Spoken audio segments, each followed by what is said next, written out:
Around 1200 BCE, the greatest armada the ancient world had ever seen launched across the Aegean Sea.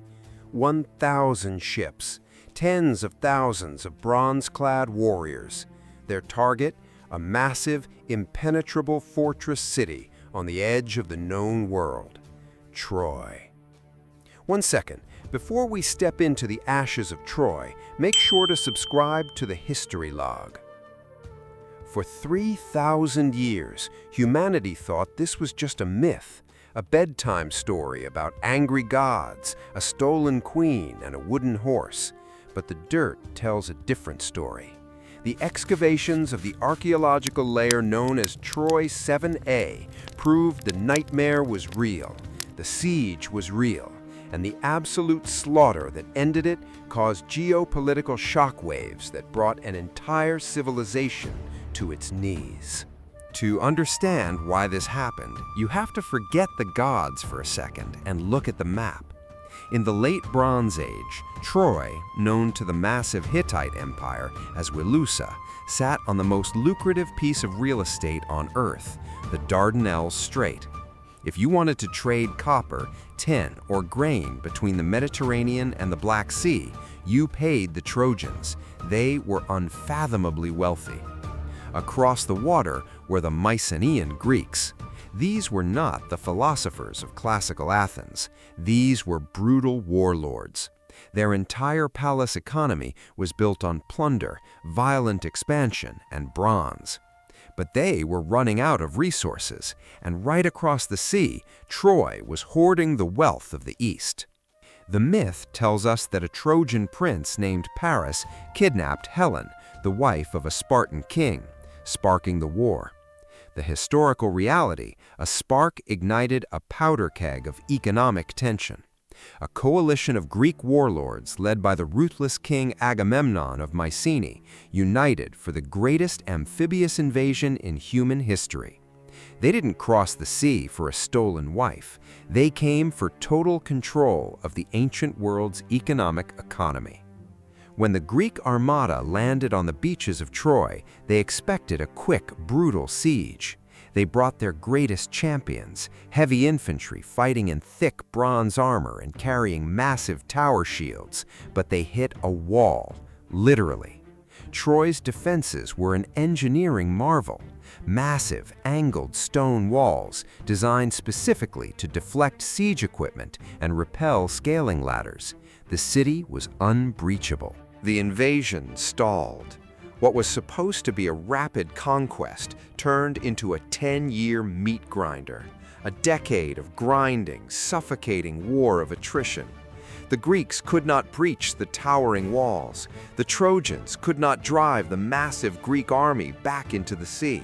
The beaches turned into a permanent slaughterhouse.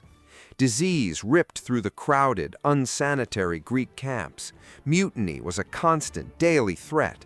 The heroes of the age, men whose names would echo through history like Achilles, Hector, and Ajax, fought in vicious, close-quarters combat in the dust outside the gates.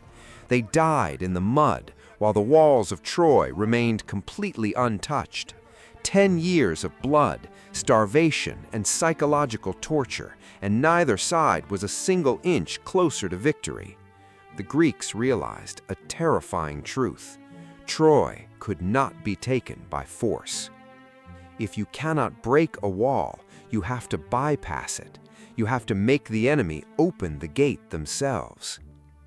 Enter Odysseus, the most cunning king in the Greek coalition.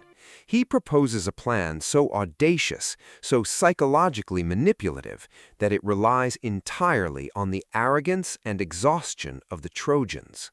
The Greeks burn their own camps. They pack their armor, board their ships, and sail away, disappearing over the horizon. They hide their massive fleet just out of sight behind the nearby island of Tenedos. They leave behind only one thing on the smoking beach: a towering, massive wooden horse, a supposed peace offering to the sea gods for a safe journey home. The Trojans look down from their impregnable walls. The enemy is gone. The beach is empty. The 10-year nightmare is over.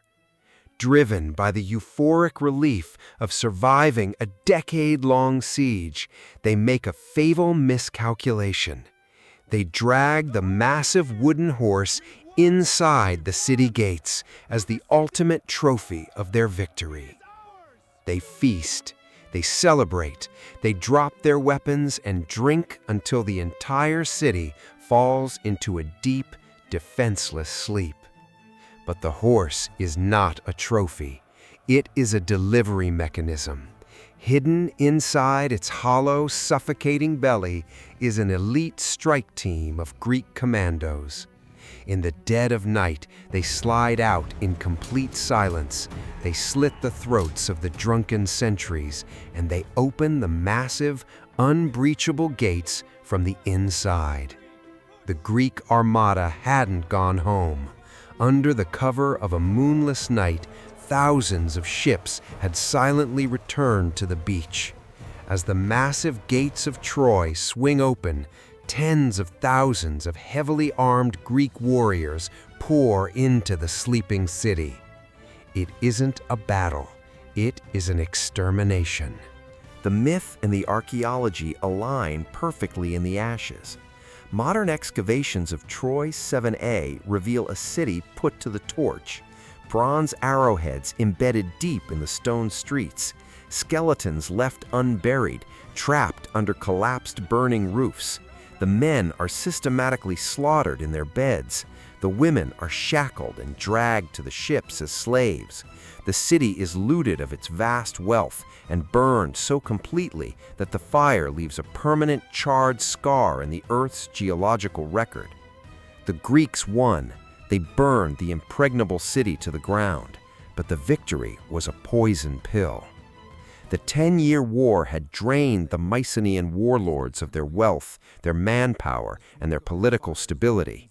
The victors sailed home with their plunder, only to find their own kingdoms fracturing. Rebellions, famine, and economic collapse awaited them. Within a few decades of Troy's destruction, almost every major palace in mainland Greece was burned to the ground.